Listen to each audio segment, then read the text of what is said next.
Cheers. for being here. The last time we played in Portland with a whole band was in 1978. Now, it feels so good to be back.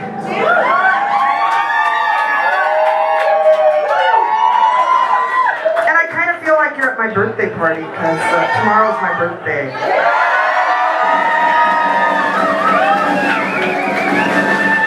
I'll be 58.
Johnson on drums.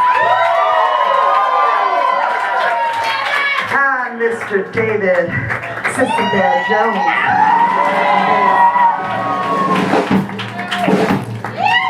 We're going to do a song that is a little bit slower, a little bit quieter, but no less intense. It's a song that I wrote when I was talking to a friend of mine, or after I was talking to a friend of mine, and she realized that she was in an abusive relationship and was looking for a way to get out, was looking for support, and just someone to tell her that yes, she was making the right choice, and no, this person was not going to change. And as much as she thought she knew him, and she thought she loved him and had to give him another chance, that was something that he had to resolve before they could be together.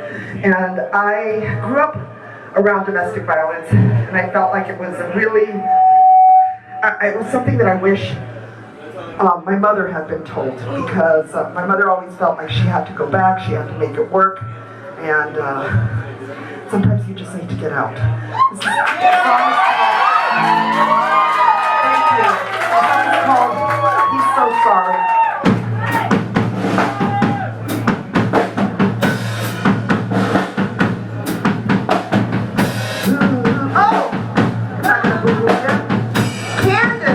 Yeah.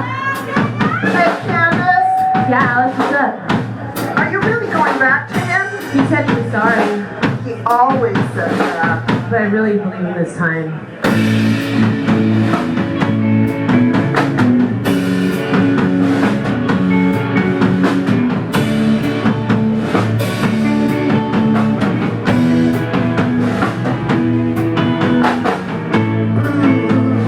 Started to cry. Bam! Came the punch to the eye. You provoke him, he says. You know how he is.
Sometimes we're talking about serious stuff.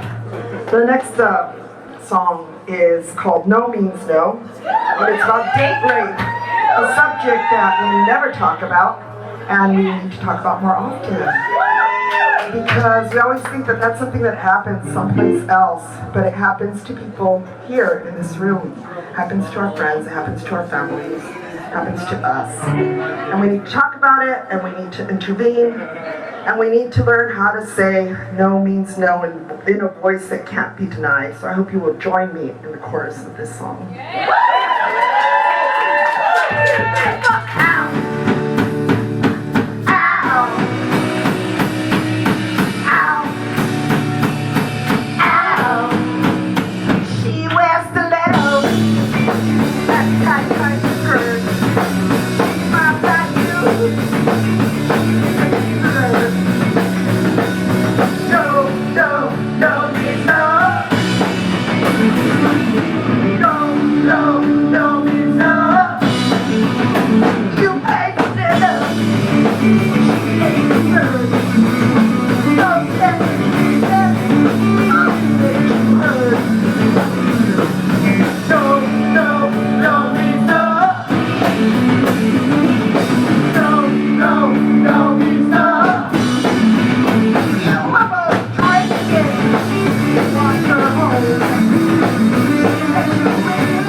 Was a teacher for over 20 years, an elementary school teacher, and thank you.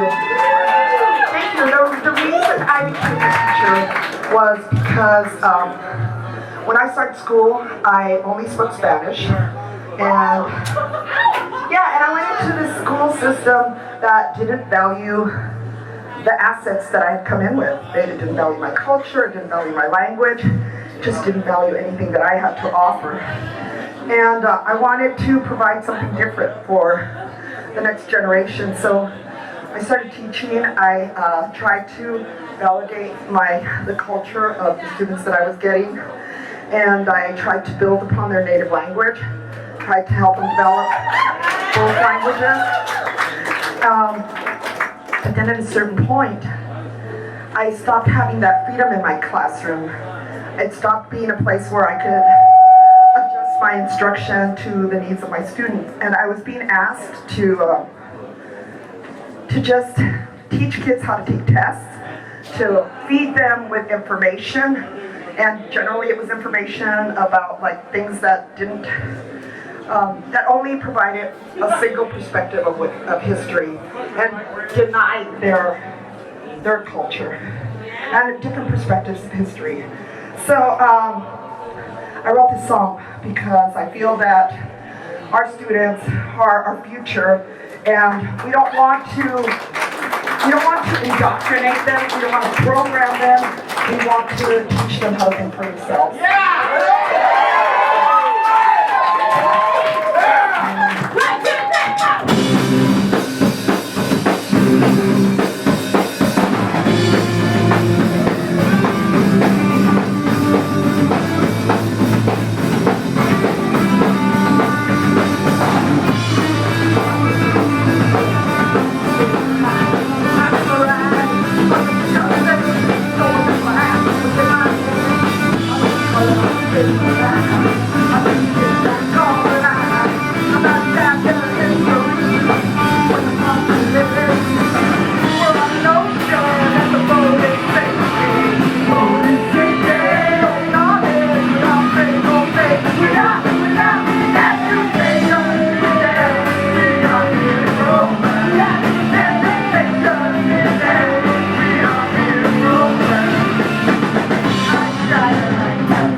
Thinking about. So this song I wrote for. Can I get some more vocals on my monitor?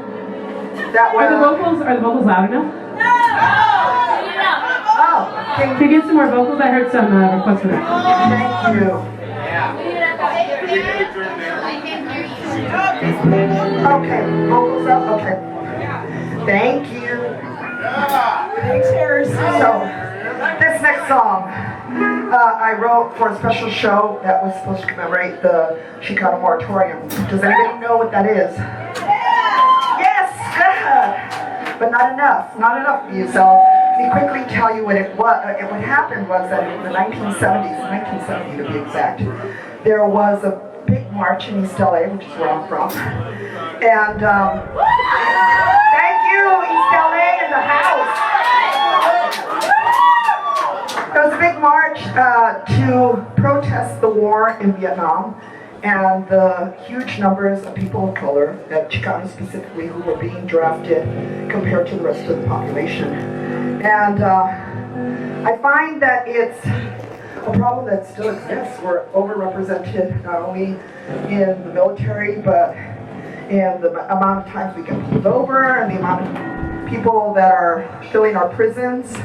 And it's just this whole justice system doesn't work for people of color. So this song is written about something that happened that particular day. What started off as a beautiful march with families and people selling, agua fresca and corn, turned into a bunch of cops coming in with batons and beating people up and tear gas canisters, and people died. A famous journalist to the Chicano people named Ruben Salazar was murdered that day at a place called the Silver Dollar. And but the song is not really just about that. It's really about making connections and seeing that this history that we were protesting then is something that we're still protesting today. We need to deal with it now. We need to own it, and we need to change things. This is called white justice.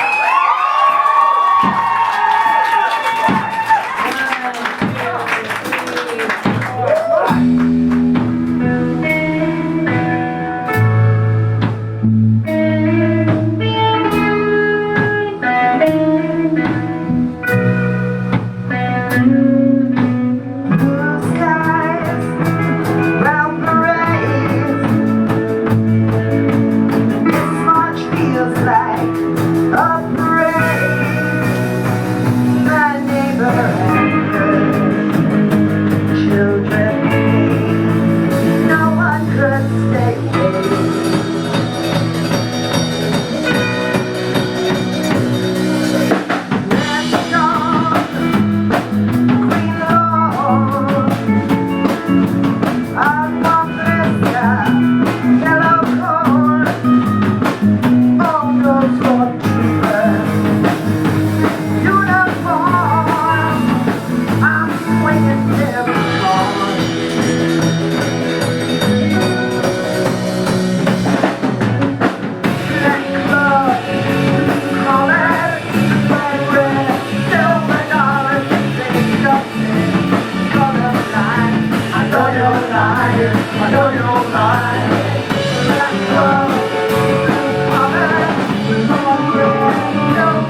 daughters.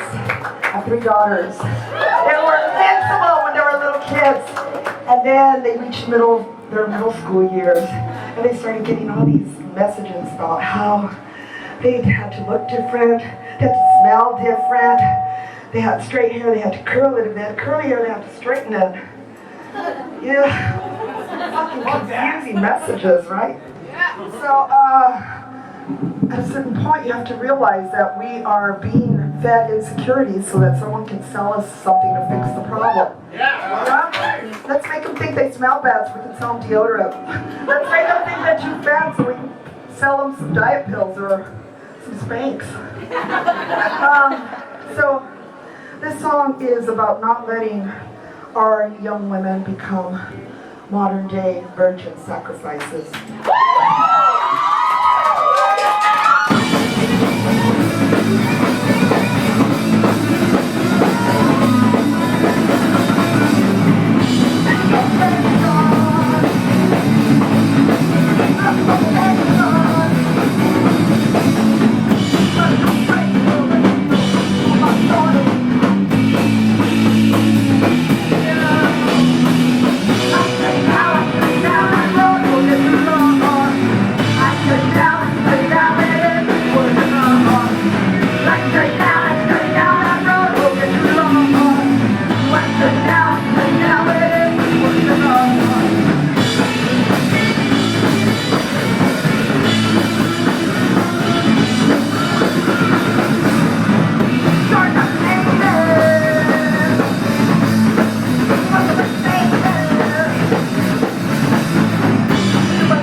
one last song for you. This song was written a long time ago by my guitarist in the Bags. And it wasn't written about an election year or any particular person, but it fits the subject so perfectly. How many of you are voting? I should see every fucking hand. Yes! Thank you. There is no excuse for not voting. We cannot check out. Doesn't matter if your candidate, your first choice candidate, didn't win. It doesn't matter. What matters is what we do now. And even if the horrible choice were to come about, that's not the time to give up. That's the time to hang together stronger than ever and fight back. So my friends, vote and help prevent a tragedy. And if the tragedy comes to pass, stick together and help fight it. This next song is dedicated to Donald Trump, and it is called "We Will Bury You."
I have a new record, a solo project. But of course, like any good solo project, I've included all my favorite and most talented friends to play on it. So it's not really a solo project. And one of the songs I wrote is called Poison Seed. And my husband always makes fun of me because he says, why? You should just call this your Sangry album because all the songs are either sad or angry. And it's really hard for me to get passionate when things are we're going, well and everything is sweet. I just find that there's so much shit going on in the world that needs fixing that it's what inspires me to write. Thank you. This next song is not about any one particular person, but it is about a corporate entity. So maybe, I don't know. This song is for Monsanto. It's called Poisoned Seed.